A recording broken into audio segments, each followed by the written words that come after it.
Hey, this is Chris. Just hopping around YouTube right now, looking at a couple of Christian posts talking about atheists. And it seems like there are a lot of people who need atheism explained to them in a way that isn't necessarily humiliating or insulting. Let me give it a shot. My purpose in life.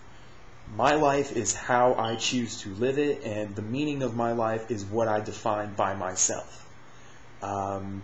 If I choose to be a parent, my meaning in life might be to raise my child to the best of my abilities and keep them educated and make sure they have a safe and healthy upbringing.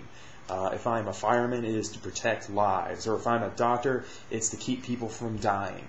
If it is to be an athlete, it is to play my sport. Or maybe it's to, grow technology. Or maybe I'm just the one guy at work who can keep the fax machine from fucking up.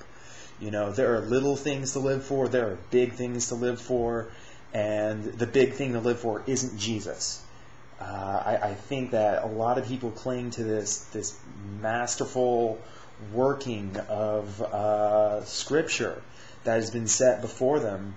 And, there was a point in my life where even I was intrigued by it. There are some people who put a whole lot of work into that. But at the end of the day, it's not the truth.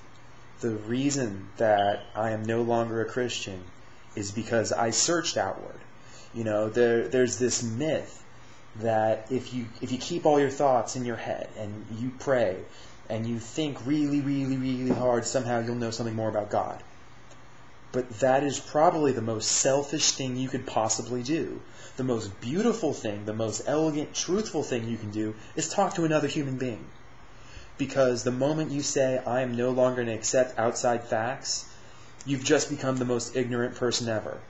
The only way you can really discover truth is by talking to other people and gaining more facts. And I think there's a big problem with Christianity at its very beginning.